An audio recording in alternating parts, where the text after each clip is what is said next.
Hello दोस्तों, मैं मुकुंद आप सबका हार्दिक स्वागत करता हूँ। आज की क्लास में, आज की जो क्लास है वो लगभग 4 महीने बाद शुरू होने वाली है। तो जो आज की क्लास है वो लास्ट जो क्लास हमने जहाँ ड्रॉप की थी, जहाँ ख़त्म की थी, है ना, वो क्या था मे, और आज हम क्या पढ़ेंगे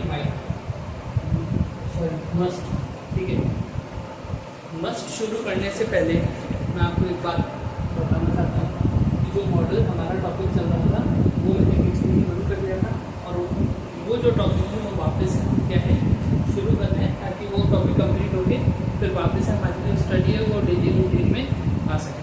ठीक है, बीच बीच में कोई ना कोई ऐसे ज़रूरी काम हो जाते हैं जिससे 3-4 महीने तक वीडियो नहीं बनता। ठीक है, तो आज हम जो शुरू कर रहे हैं वो हमारा है मॉडल मस्ट। देखिए, सबसे पहले तो हमारा मॉडल मस्ट है उसके बारे में एक बात बहुत जाननी ज़रूरी है, क्या कि जो मस्ट है वो किसको बताता है, मजबूरी को, नेसेसिटी को। ठीक है, और किसको बताता है, वो बताता है ऑब्लिगेशन को। ठीक है, और किसको बताता है वो, तो और बताता है वो श्योरिटी को। ठीक है, प्रोहिबिटेशन को। देखिए, मैंने यहाँ पे कुछ एक चीज़ें लिखी है, उनको हम बारी बारी से समझते हैं। मस्ट का मतलब क्या है कि अगर कहीं पे मस्ट लग गया है तो वो काम हमें करना ही करना है, उस काम को हम मना नहीं कर सकते। ठीक है, अगर हमें कोई ऑर्डर मिला है या हमें किसी ने प्लीज़ कह के कुछ सलाह भी दी है, ठीक है, या प्लीज़ कह के, कई बार होता है ना कि ऐसा सेंटेंस में प्लीज़ लिखा होता है, तो जब भी सेंटेंस में प्लीज़ लिखा हो तो हर चीज़ होना नहीं होती। और हर प्लीज़ का मतलब ये नहीं होता कि आपसे रिक्वेस्ट ही की जा रही हो, या अगर कहीं काइंडली लिखा हुआ जाए तो उस काइंडली का मतलब ये मत समझना कि ये क्या है, रिक्वेस्ट है। ठीक है, या ये एक दोस्त को दूसरे दोस्त की क्या है, सलाह है, तो वहाँ पे आप शुड का यूज़ कर दो। ये गलती बिल्कुल भी नहीं करनी। कई बार काइंडली या प्लीज़ लिख के भी ऐसे ऐसे सेंटेंस लिख दिए जाते हैं जिसको हमें मानना ही पड़ता है। मानने के अलावा हमारे पास कोई चारा नहीं है दूसरा। ठीक है, सबसे हम पहले देखते हैं ऑब्लाइज या ऑब्लिगेशन या दायित्व की बात। हम जब भी प्राइवेट सेक्टर में जाएं चाहे गवर्नमेंट सेक्टर में जाएं, तो उन सेक्टर्स में हमको जो भी दायित्व दिए जाते हैं, जो भी कर्तव्य दिए जाते हैं, जो भी ड्यूटीज दी जाती हैं, क्या दी जाती है, ड्यूटी, वो देते समय, ठीक है, ड्यूटी हम मांगने तो जाएंगे कि सर मुझे काम दे दो आज क्या करना है, नहीं, वो आगे से आगे मिलता रहता है।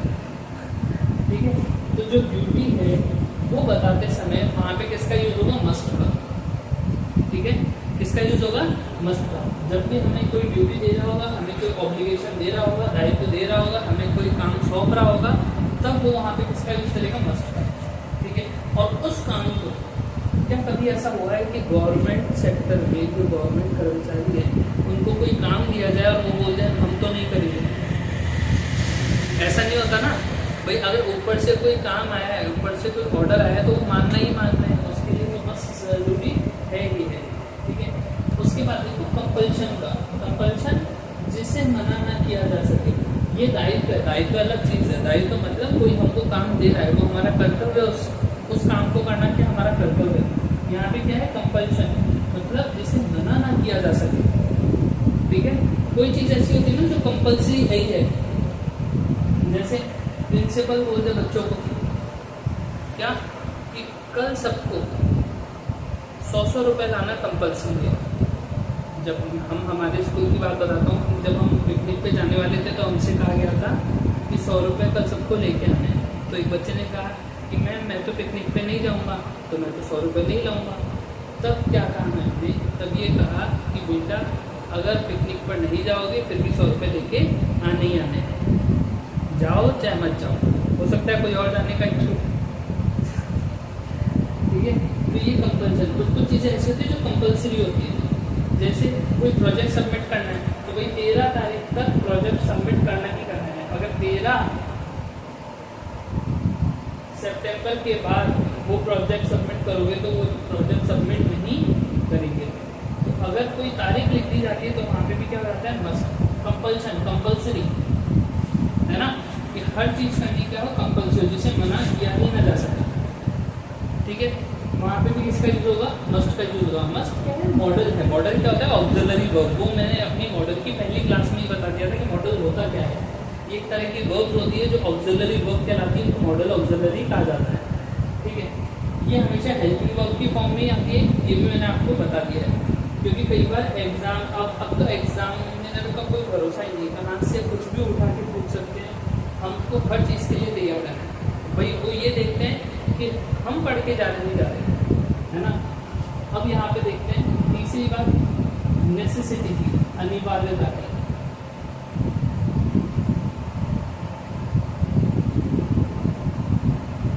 अगर नेसेसिटी जोड़ दें, अनिवार्यता जोड़ दें, तो वहाँ पे भी किसका यूज होता है, मस्ट का यूज होता है। किसका यूज होता है, मस्ट का यूज, जब अनिवार्यता की बात आती है। ठीक है, जैसे किसी भी ऑफिस में रोज टाइम पे जाना क्या है, अनिवार्य है। अगर लाल बत्ती दिख रही है तो वहाँ पे रुक जाना क्या है, अनिवार्य है।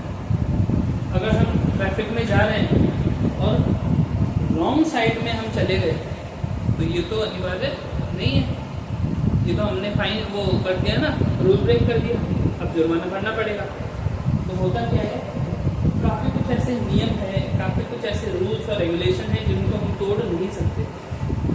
ठीक है, जैसे अभी बहुत सारी भर्तियाँ आई, बहुत सारी कंप्लीट भी हो गई, आगे भी होने वाली है।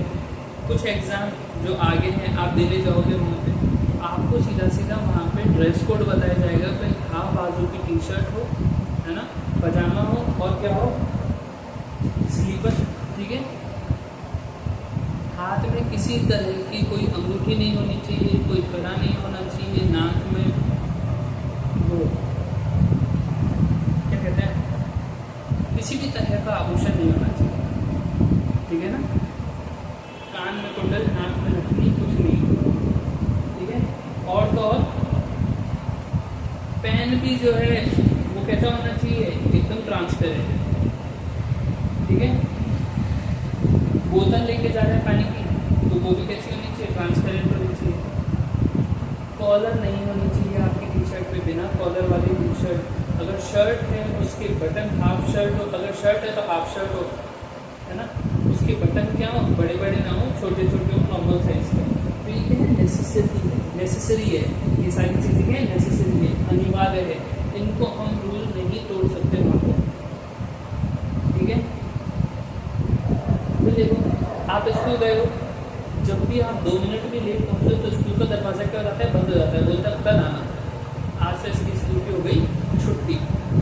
ठीक है, तो ये सारे जो नेसेसरी कार्य हैं, नेसेसिटीज हैं, यहाँ पे भी क्या आता है, मस्ट। क्या आता है, मस्ट। फिर देखते हैं आगे, श्योरिटी या सर्टेनिटी। श्योरिटी या फिर सर्टेनिटी मतलब निश्चितता, सुदृढ़ विचार। जब हमारे थॉट क्या हो जाए, एकदम एग्जैक्ट हो जाए, एकदम एक्यूरेट हो जाए, तब वहाँ पे भी क्या आता है, मस्ट। जैसे हम देखते हैं, हम एक रूम में बैठ के पढ़ रहे हैं, हमारा रूममेट भी उसमें साथ में पढ़ रहा है, वो दिन रात पढ़े ही पढ़े जा रहा है, पढ़े ही पढ़े जा रहा है, कभी ये किताब उठा के पढ़ रहा है, कभी ये किताब उठा के पढ़ रहा है, तो हमारे मन में जो हमारा विचार है वो एक सुदृढ़ हो जाता है। क्या हो जाता है, इस बार तो इसकी जॉब की श्योरिटी है ही है, इस बार तो ये जॉब लग ही जाएगा। ठीक है, तो ये जो श्योरिटी है, ये जो सर्टेनिटी है, ये जो निश्चितता है हमारे थॉट प्रोसेस को लेकर, वहाँ पे हम किसका यूज़ करते हैं, मस्ट का यूज़ करते हैं। किसका यूज़ करते हैं, मस्ट का। फिर देखो प्रोहिबिटेशन मतलब सख्त मना, ये ज़्यादातर नेगेटिव सेंटेंस में यूज होता है। मस्ट नॉट का यूज होता है, किसका यूज होता है, मस्ट नॉट का। जब भी प्रोहिबिटेशन की बात आती है, सख्त मनाही की बात आती है, तो वहाँ पे किसका यूज होता है, मस्ट नॉट का। ठीक है, प्रोहिबिटेशन में आप कभी भी पॉजिटिव सेंटेंस का यूज कर ही नहीं सकते, हमेशा नेगेटिव सेंटेंस का यूज ही करना पड़ेगा।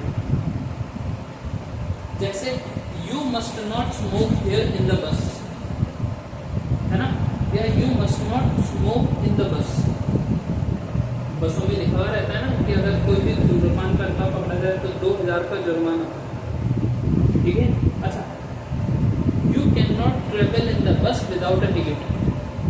यू मस्ट नॉट, है ना, you must not travel in the bus without ticket. बिना टिकट के आप बस के अंदर यात्रा नहीं कर सकते। ठीक है, तो ये प्रोहिबिटेशन होता है, सख्त मनाही होती है। कई बार आप देखते हो कि मेरे को तो बड़ा मजा आता है कि जब है ना काफी पिलर्स ऐसे होते हैं एकदम साफ, और वहाँ पे पोस्टर चिपका होता है कि यहाँ कोई पोस्टर चिपकाना मना है, मतलब कि पोस्टर चिपकाना मना है, उसके लिए भी एक पोस्टर चिपका रखा है वहाँ पे, और उसी पोस्टर के नीचे 6-7 पोस्टर और चिपके हुए हैं। तो ये थोड़ी गजब की बात है ना।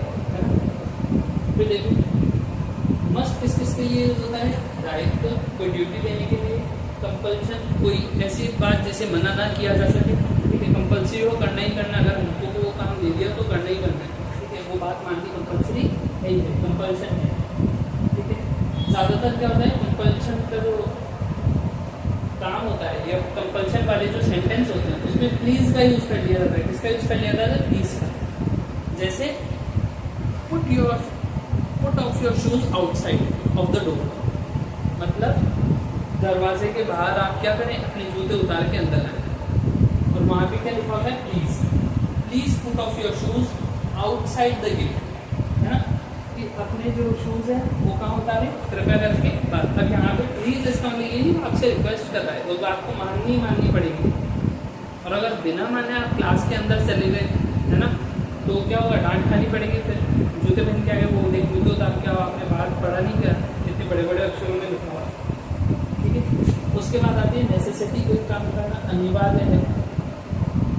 ठीक है, और सुदृढ़ विचार, हमारे माइंड में अगर क्लियरिटी आ जाए, थॉट आ जाए किसी को लेके, जैसे बादल, काले काले बादल, आसमान जो है काले काले बादलों से भरा पड़ा एकदम सुहावना मौसम है, चारों तरफ एकदम ऐसे लग रहा है कि शाम हो गई एकदम, जबकि दोपहर के क्या हो रहे 3 बज रहे, और एकदम काली काली घटनाएं, ऐसा लगता है कि यार आज तो, और हवा का एक पत्ता नहीं हिल रहा, पेड़ का कोई पत्ता नहीं हिल रहा हवा से। तो इसका मतलब क्या है, हमारे दिमाग में क्लियरिटी आ जाती है कि आज तो बारिश भयंकर आएगी, और आज तो बारिश आएगी ही आएगी। तो वहाँ पे भी हम किसका यूज़ कर लेते हैं, मस्ट का यूज़ करते हैं। ठीक है, जैसे प्रोहिबिटेशन है, प्रोहिबिटेशन मतलब सख्त मनाही हो कभी किसी चीज़ की। ठीक है, तो वहाँ पे भी किसका यूज़ करते हैं, मस्ट का। मस्ट के साथ क्या लगाते हैं, धारा। ठीक है, जैसा मैंने बताया कि कोई भी मॉडल है वो क्या होता है, हेल्पिंग वर्ब की तरह काम करता है। तो हेल्पिंग, जब भी नेगेटिव सेंटेंस बनेगा तो हेल्पिंग वर्ब के बाद ही नॉट लगेगा, उससे पहले नॉट नहीं लगेगा। तो अगर ये भी आप अपने रजिस्टर में उतारना चाहते हैं तो आप उतार सकते हैं। ठीक है, उतार लो एक बार इसको, फिर आगे बढ़ते हैं।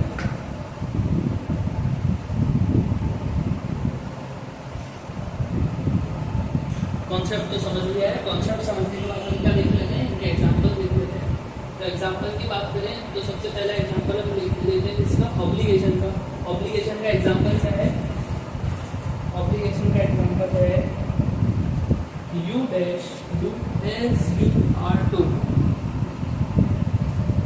कि तुम वो करो जो तुम्हें कहा गया है, या तुम्हें वैसा ही करना है जैसा करने के लिए तुम्हें कहा गया है। तो यहाँ पे क्या आएगा, क्या आएगा यहाँ पे आएगा मस्ट। क्या आएगा,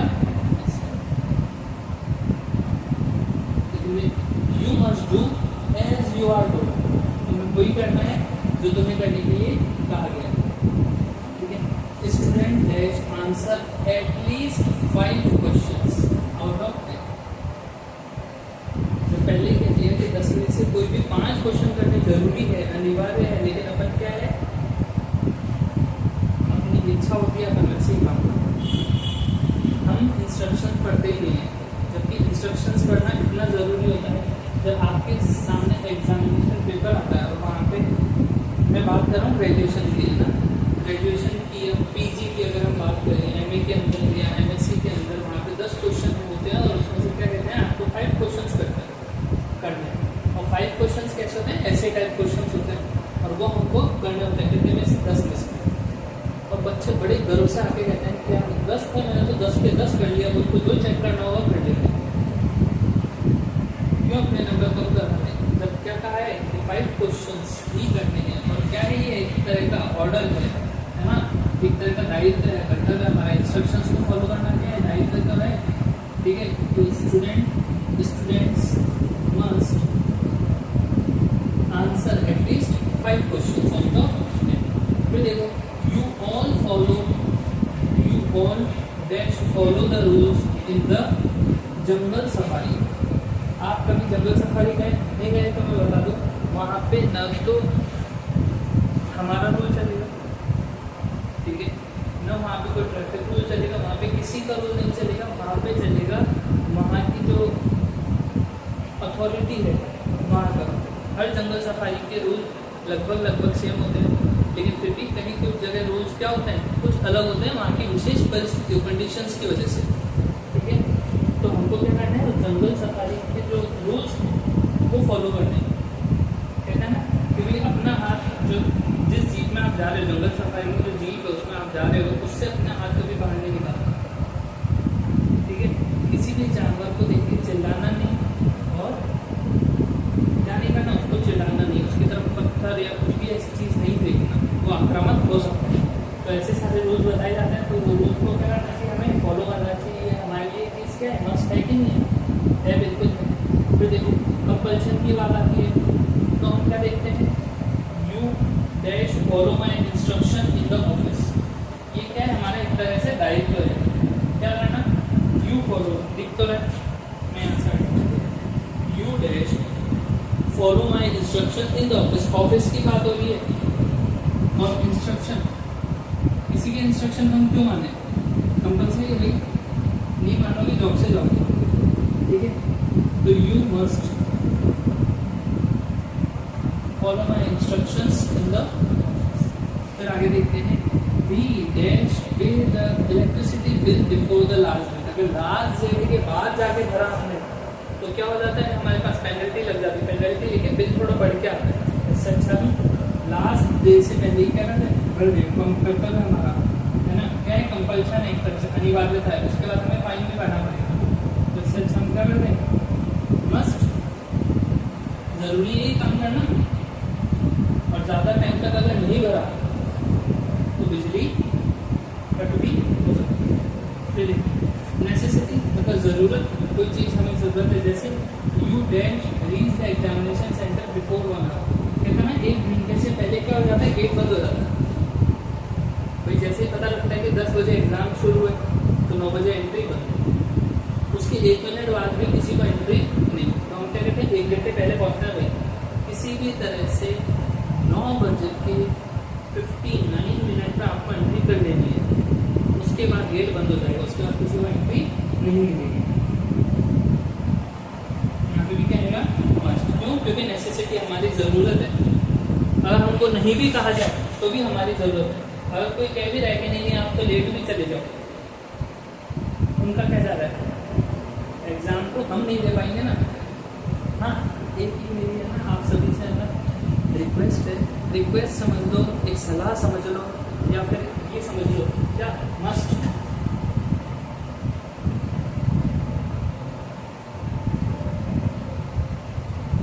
क्या कहने जा रहा हूँ कि जब भी आप एग्ज़ाम देने जाएं तो आपका सेंटर कहाँ है वो गूगल मैप से देख लें, या फिर उस जगह जाके चेक कर लें 1 दिन पहले। उसके बाद 10 बजे अगर आपका एग्ज़ाम है तो आपको सेंटर पे कुछ भी करके, कैसे भी करके 9 बजे से पहले पहुंचना है। अगर आपका एग्ज़ाम 9 बजे शुरू होता है तो 8 बजे से पहले हर हालत में पहुंचना है। अगर आपका एग्ज़ाम 3 बजे शुरू होता है तो 2 बजे हर हाल में वहाँ पहुँच ही जाना है। और मेरी सलाह मानो तो आप वहाँ पे पहले 1 बजे पहुँच जाएगा भाई। लेट तो नहीं हुआ ना, 1 घंटे पहले आ गए, जल्दी आ गए, कोई बात नहीं, लेट नहीं होना चाहिए वहाँ पे। 1 घंटे पहले पहुँच, 2 घंटे पहले पहुँच जाओ भले भाई। 10 बजे का अगर एग्ज़ाम है ना आपका, तो आप घर से कितने बजे रवाना हो, घर से रवाना आप 7:30 बजे रवाना होकर हर हाल में वहाँ पे 8 बजे तक तो पहुँच ही जाओ। 8 बजे एंट्री देनी स्टार्ट, एंट्री के टाइम आप वहाँ पर 8 बजे से 9 बजे तक एंट्री, फिर 9 बजे बाद गेट बंद हो जाएगा, ठीक है। तो ये सलाह आप मेरी मानो ही मानो। कितने ही बच्चों को मैंने रोते हुए देखा अपनी आंखों के सामने, भाई एंट्री बंद होने के बाद 1 मिनट भी नहीं रुक पाते, एग्जैक्ट एंट्री बंद करनी ही करनी पड़ती है। तो मेरी बात आप माने और टाइम से अपनी सेंटर पर पहुँच जाए, ठीक है। ये उतार लो।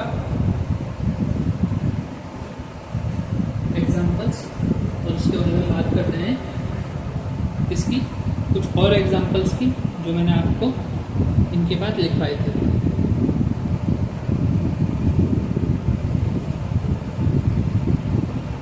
आप इन एग्जाम्पल को देखिए, ये जो एग्जाम्पल है तो चौथे नंबर पे जो श्योरिटी है और पांचवें नंबर पे जो प्रोहिबिशन है उसके रिगार्डिंग ये एग्जाम्पल है। देखिए, शी डैश बी टायर्ड, हम कई बार श्योर हो जाता है भाई कि एक्सरसाइज करने के बाद तो ये जरूर थकी गई होगी, ठीक है। तो यहाँ पे क्या लिखा है, must.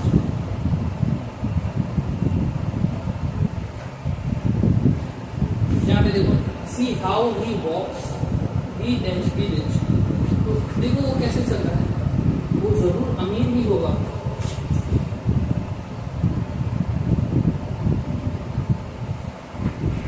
C how he walks he must be rich, मतलब देखो वो कैसे चल रहा है, वो तो जरूर अमीर। मतलब इसका मतलब क्या है कि हम कई बार किसी के बाहरी बनावट को देख के, बाहरी चाल को देख के हम श्योरिटी दिखा देते हैं कि इंसान तो जरूर ऐसा ही होगा।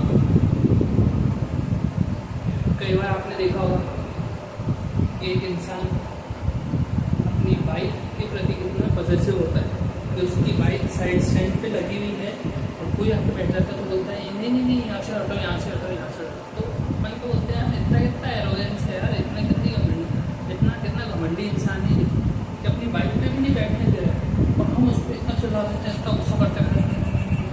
ऐसे ही अपन क्या बोलते हैं यार, कितने घमंडी हो, एक बाइक के पीछे किसी को सितम करना, हमको बैठने दिया करो। हमको उसके पीछे की मजबूरी बताई नहीं होगी। हम लगातार क्या करते हैं, अजम्पशन, जजमेंटल होते चले जाते हैं कि यार ये हमको अपनी बाइक पे नहीं बैठने देना, जरूर ये बहुत घमंडी होगा। ऐसा नहीं हो सकता है कि अपनी बाइक की कुछ दिन पहले सर्विस करवा के आया हो और उसको सर्विस भी करवाने की वजह से पड़ी कि कोई और उसकी बाइक पे बैठ गया हो और वो बाइक के साथ गिर गया हो और उसकी बाइक में क्या आ गई, वो खराबी आ गई और उसको सर्विस, भाई पैसे खर्च होते हैं, सर्विस करा देता है ना। तो कोई अगर आपको बाइक से हटा रहा है, वो कह रहा है भाई साइड स्टैंड पे लगी है, यहाँ पे मत बैठो, तो हट जाएगा, है ना। ऐसे किसी का दिल नहीं दुखाते, ठीक है। तो सी हाउ ही वॉक्स, देखो वो कैसे चल रहा है, वो तो जरूर रिच है। हो सकता है बॉडी अकड़ी भी उसकी, है ना, जरूरी थोड़ा ना कि वो रिच ही हो। भाई साफ सुथरे कपड़े, अच्छे कपड़े हर कोई पहन लेता है, लेकिन अगर कोई ऐसे एकदम पकड़ के चल रहा है तो हो सकता है डॉक्टर ने कहा कि अरे भाई कमर खुल जाएगी, घुटने चलोगे तो इसलिए see how he walks he must be rich, वो किसी से बात ही नहीं करता, हो सकता है लूंगा हो, ठीक है ना। प्रोहिबिटेशन की बात करते हैं, मना की, सख्त मना की अगर हम बात करें तो यहाँ पे देखो नॉट आ रहा है और मैंने कहा प्रोहिबिटेशन जब भी आता है तो वहाँ पे नेगेटिव सेंटेंस का यूज होता है। तो पहले तो हम नॉट देख के समझ आते हैं कि मस्ट आ सकता है, लेकिन फिर भी हम देखते हैं आगे क्या सेंटेंस है। You dash not plug the flowers, ठीक है। ये जो फ्लावर्स है वो तोड़ने के लिए बोला जाता है क्या फूल तोड़ो यहाँ से। कभी किसी माली ने आपको ऐसा कहा कि बेटा आप हमारे गार्डन में आए, बहुत अच्छा लगा, आप तो फूल तोड़ो, नहीं कहा ना। क्या बोलते हैं कि कुछ भी करो, खेलो कूदो, लेकिन फूलों का हाथ तक मत लगाना। क्यों? क्योंकि उसमें कुछ बेचारे माली ने अपने साल गवा दिए, वो फूल ऐसे ही नहीं उठ के आए, उस माली ने इतनी मेहनत की है ना। जो गार्डन है, जो बगीचा हमें इतना खिला खिला दिख रहा है, वो वहाँ पे उस काम करने वाले मालिक की दिन और रात की मेहनत है। तो जब भी वो किसी को फूल तोड़ते हुए देखता है तो वो क्या कहता है, you must not plug the flowers, कि तुम फ्लावर्स को हाथ तक मत लगाओ, तोड़ो ही मत उनको, है ना। फिर यहाँ पे देखो, you dash not park your car here. एक किस्सा सुनाता हूँ आपको, सच मत मारना। एक बार क्या है, एक आदमी ने अपने वहाँ पे बोर्ड लगा दिया कि भाई नो पार्किंग, है ना। इसका मतलब उसके घर के बाहर कोई पार्किंग नहीं है, कोई उसके घर के बाहर अपनी गाड़ी पार्क करना पड़े। तो हुआ क्या, एक आदमी आए, एक महाशय, उन्होंने उनके घर के नीचे अपनी कार पार्क कर दी। तो उन्होंने हाथ जोड़ के कहा, बोले भाई साहब आपने ये बोर्ड नहीं पढ़ा, मैंने क्या लिख रखा है, एक नो पार्किंग, कोई भी अपनी यहाँ कार कार को पार्क नहीं करेगा, बोले भाई साहब बड़ी मजबूरी है, मेरी बात समझो, मुझे और कहीं जगह ही नहीं मिली तो इसलिए मैंने यहाँ पे पार्किंग लगा दी। बोले देखो अगर आपकी कार को कुछ भी हो गया तो हमारा कोई लेना देना नहीं है, कोई जिम्मेदारी नहीं है, ठीक है। बोले ठीक है कोई बात नहीं। वो चला गया। दूसरे दिन जब आया तो उसकी कार जलकर राख हो चुकी थी, किसी ने उसकी कार को आग लगा दी। मतलब किसी के घर के बाहर अगर आप कार खड़ी कर रहे हैं तो देख समझ के कोई भी आपकी कार को आग लगा सकता है। मतलब ये मैंने सुना कहीं से, पूरा पक्का नहीं कि ऐसा हुआ ही हुआ है, मेरे हिसाब से तो ऐसा नहीं हुआ, ये मैंने सुना है, ठीक है। You must not park your car here, तुम अपनी कार को यहाँ पार्क मत करो। ये सीधा सीधा क्या है, ऑर्डर है। तो मस्ट को आपने सभी रूपों में देख लिया, कहाँ कहाँ किस किस फॉर्म में यूज होता है। अच्छा, मैंने जब ये क्लास स्टार्ट की थी तो मैंने यहाँ पे श्योरिटी, प्रोहिबिटेशन और क्या लिखा है मैंने, ऑब्लिगेशन लिखा था, ठीक है। और क्या लिखा था,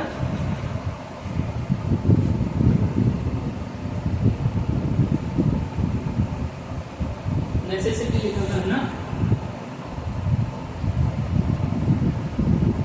ये ऐसे ही मजे मजे के लिए नहीं लिख दिए थे मैंने, अगर आपने नहीं उतार पाया तो वापस जाके उतार लेना।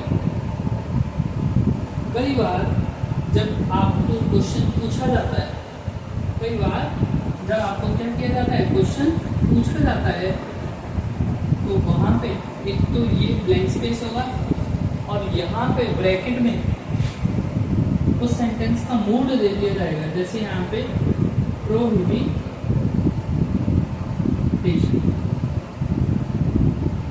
प्रोहिबिटेशन देखते ही आपको पता लगेगा कि जब भी प्रोहिबिटेट करना होता है, जब भी प्रोहिबिटेशन करना होता है, किसी को सख्त मनाही करनी होती है, तो हम किसका यूज करते हैं, मस्ट का यूज करते हैं। किसका यूज करते हैं, मस्ट का। तब हमको सीधा सीधा पता लग जाएगा यहाँ पे किसका यूज आएगा, मस्ट का। तो ये जो भी मैंने लिखा है, नेसेसिटी लिखवाया, ऑब्लिगेशन लिखवाया, श्योरिटी लिखवाया, प्रोहिबिटेशन लिखवाया, ठीक है, कंपल्शन लिखवाया, है ना।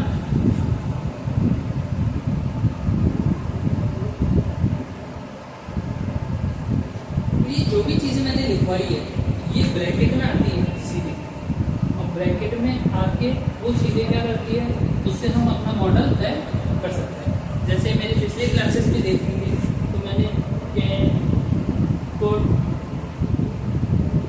है ना, मे, माइट, इनके लिए भी ये सारे ऐसे, जैसे यहाँ पे कुछ शब्द मैंने लिखवाए हैं वैसे उनके लिए भी शब्द लिखवाए हैं, वो आपको याद करने जरूरी है। क्यों? क्योंकि ये इन मॉडल से रिलेटेड मूड है। क्या है? मूड, ठीक है। ये भी एक तरह का मूड है, ये भी एक तरह का मूड है, ये भी एक तरह का मूड है। अगर आपको याद नहीं होता है तो रट लो। हालांकि टीचर को ये बात बोलना बिल्कुल भी शोभा नहीं देता कि रट लो, आपको समझना चाहिए। लेकिन जिसको समझ नहीं आ रही है और उसको अपने मॉडल के क्वेश्चन को एग्जाम में सही करना है और कोई तरीका नहीं है, फिर रट लो। हमारा मेन एम ये नहीं होना चाहिए कि हमें अच्छे से समझना है। अगर अच्छे से समझना ये मेन एम हो जाए तब तो बहुत बड़ी बात है, अच्छी बात है तब। लेकिन अगर ऐसा नहीं होता है तो एग्जाम क्रैक करने का एक तरीका रटना भी है, तो आप रट भी सकते हो, ठीक है।